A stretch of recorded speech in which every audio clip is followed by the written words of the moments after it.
Are you a parent who has a toddler who tantrums and you are looking for a practical and clear way to teach them to stop that behavior for good?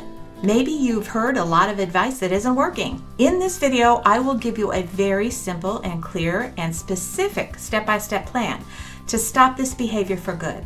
Not just for the moment or for one episode, but forever, without spanking or pain.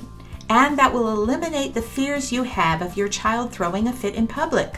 So you can go to the store, a restaurant, or even an airplane without worry your child will cause a scene. Right now, I'm going to give you a short and quick explanation of the two types of tantrums, why they occur, and then the simple step-by-step plan to stop them for good, along with 10 rules to apply with this method. First, I do want to say this method is a part of an overall plan to build a relationship of trust with your child. So doing eye-to-eye time every day is also a big part of that. Building a relationship of trust is the foundation on which all the other parenting methods are built in order to be effective in the long term. So there are two types of tantrums. There is an anger or frustration tantrum and a manipulative tantrum. You need to understand which is which for the follow-up portion of this simple plan. An anger frustration tantrum is the kind where the child has lost control of themselves because they have allowed their anger emotions to take over. A playmate knocks over their block tower or takes a toy they want, so they get angry and frustrated. When a child throws a tantrum for these kinds of things, it is an anger or frustration tantrum. They have basically lost control of themselves by giving in to their emotion completely. The manipulative tantrum is different, but the behavior may appear the same. A manipulative tantrum is when a child hasn't really lost control of themselves, but instead they are attempting to change a situation and get what they want by throwing a fit. We all have seen a child in the throes of one of these kinds of tantrums, and then they receive what they want, and immediately the tantrum's over. In either case, a tantrum is an inappropriate response, and the child should be taught that it is inappropriate, and that it is not acceptable, and that it will not be tolerated. It's important that you know which kind of tantrum the child is having so you will know how to follow up later. When they have lost control of themselves for any reason, you as a parent are responsible to take control until they are able to handle themselves again and are ready to have it back. The method I'm about to tell you is actually where they are completely in control of when it stops. It is a decision they will make once they learn they are able to make that decision. They will learn that they can control themselves, which actually gives them a sense of calm confidence once they understand that. The most effective forms of teaching and training for a child are those kinds of actions that relate to the undesired behavior. For example, if a child throws a toy in anger, one of the things that would be appropriate and related to that behavior would be to take that toy away and have the child sit out of playtime for a while. If a child runs away when you tell them to come to you in the park, making them stay in the stroller would relate to that behavior. These actions relate to the behavior, and the child can process the response you give them in a way that teaches them the lesson you want them to learn. Random disciplinary actions, on the other hand, do not relate to the behavior and are not as effective. They do not teach the lesson well, and they can cause anger and resentment in the child that will tear down your relationship. For example, if the child didn't pick up their toys when you told them to do so, taking away dessert after dinner does not relate to the behavior at all. That just causes anger and resentment. Tantrums are the same way. When a child throws a tantrum, what are they doing? How can your response relate to that behavior? They are expressing themselves inappropriately by using their body and their voice. They are screaming or crying loudly, whining, and etc., and often falling on the floor and flailing about. So, what can a parent do that relates to that behavior? Now I'm going to lay out the simple step-by-step plan, and I want to make sure you understand that your goal in this plan is not to stop the tantrum for the moment only. Of course it will do that, but that is not the goal. The goal is to teach them not to express themselves in this way in the future. They need to learn that this kind of behavior is not appropriate and will not be tolerated. This method works best for a child who's able to pull themselves up to a standing position about 9 months old or so, until about 4 to 5 years old. It can be modified for older children, and you can find out about that in another video on this channel. I want to make very clear that this is not a method to use if your child is crying for a legitimate reason. If they are really sad because their ice cream fell off the cone, or they fell down and hurt their knee, or they're actually scared of thunder. These are not tantrums. This method is only for a time when the child is actually throwing a fit because they don't like something that's going on. I want to add though, if the child has an ice cream, for instance, and the ice cream falls off the cone and they are sad, so they cry, that's okay. That's natural and acceptable. They should be comforted and be able to move on quickly. But they could also throw a fit because of it. Then that is not acceptable. So you have to figure out what's going on and be receptive to the circumstances. This takes some parental discernment. Also, I want to make sure you hear the entire plan before you get started. So watch this video all the way until the end. You'll hear the plan, and then there will be the 10 very important rules that go along with it. So keep watching. Also know there is a free download with the instructions available at my website, mommyanswerlady.com, so you can put those rules up on your refrigerator or wherever. This method is a calm and simple plan. It is called the CTM method, which stands for cover the mouth, and it has 3 very simple parts: the initial action, the follow through, and the follow up. So here's the plan. The initial action. As soon as the child begins to throw a fit or tantrum by whining, crying, or screaming, you need to begin to inhibit the sound from coming out of their mouth by covering it gently with your hand. Here's the follow through. As you cover their mouth, you say these words calmly and gently, and these words only. When you are finished, I will let go.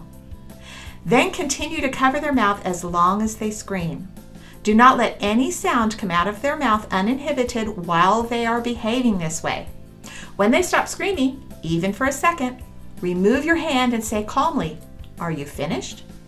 When they start to scream again, promptly replace your hand over their mouth again and repeat, "When you are finished, I will let go." Say it very calmly and patiently.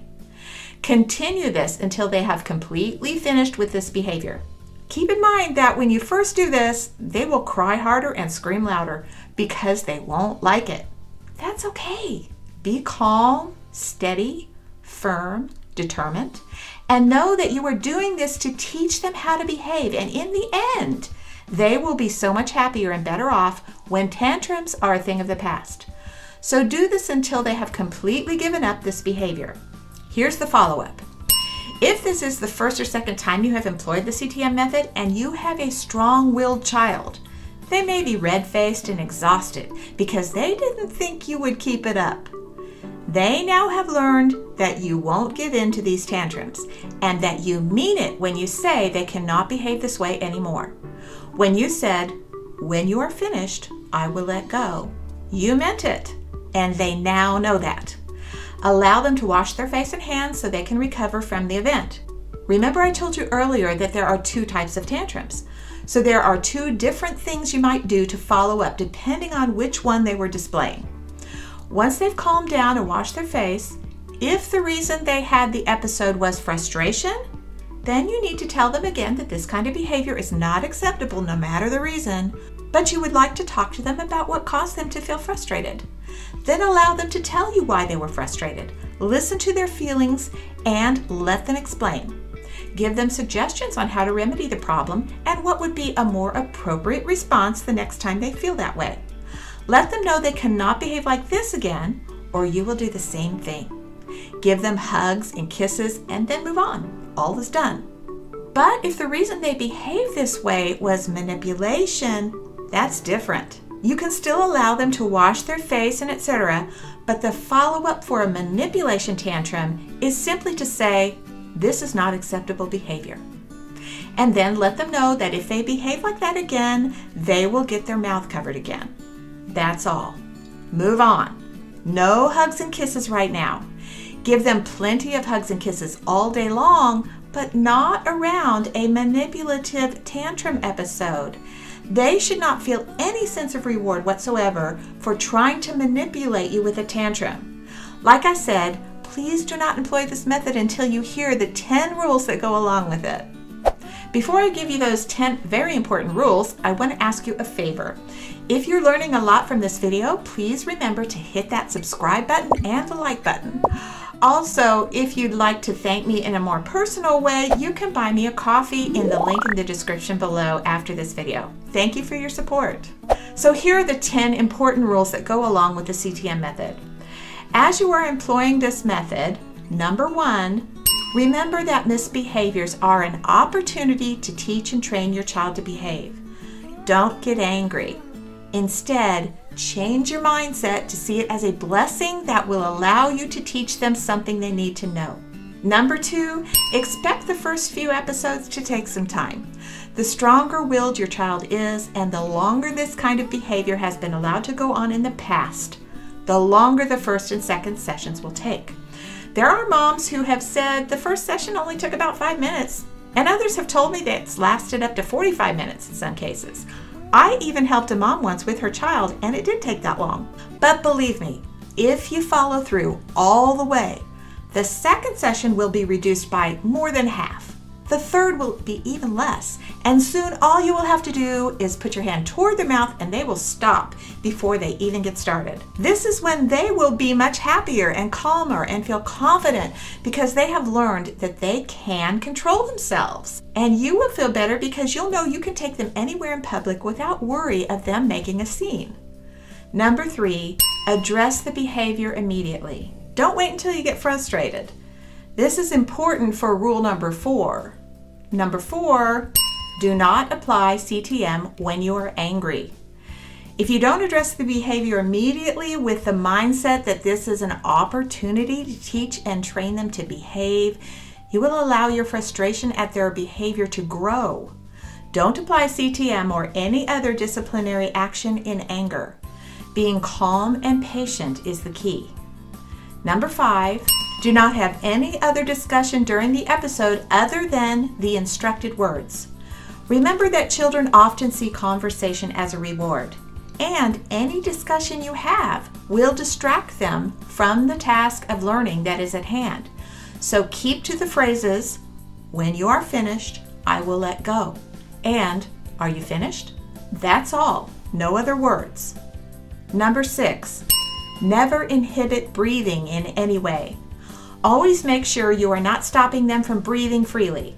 If they have a stuffy nose, you may have to lift your hand each time they need to breathe in. When they are screaming, that is when the air is leaving their body, and that is when you are covering their mouth. When they need to breathe in, you can slightly raise your hand to allow them to get the air that they need, and so it can go through their mouth. Never inhibit their breathing. Number 7, if they flail, hold tightly to stop that behavior. Now, sometimes there is a very strong-willed child who will flail about and try to get away from you when you cover their mouth. Don't allow it. Hold them tightly if necessary until they realize they will not be able to escape until they decide to stop behaving this way. Number 8, do not give them the reward of attention. I wanted to add this rule because there are parents who have tried this and don't seem to understand that this is supposed to be an unpleasant experience for the child. They are throwing a tantrum, so they need to feel unpleasant about that, so they will not want to behave this way in the future. Some parents have held their hand over their mouth and rubbed their back. Who doesn't want a back rub, right? Some have said soothing words and etc. No. Only the words given in the instructions should be said during the episode. And giving them attention is also a reward. So while you're doing this, you should look away, hum a tune, watch TV, or even talk to another child in your care. Give them as little attention during the episode. You're just talking and doing your other thing. Just give them as little attention as possible. Just cover their mouth and say the words, and then put your attention elsewhere until they stop. Number 9, continue until they are completely finished with no signs of rebellious noises or behaviors. There are some parents who have employed this method and say their child still whines and huffs. That's because they didn't continue until the child gave up the behavior completely. They need to have completely given up all whining, fussing, crying, screaming, etc., and be completely compliant so you can have that follow-up conversation without any of that going on.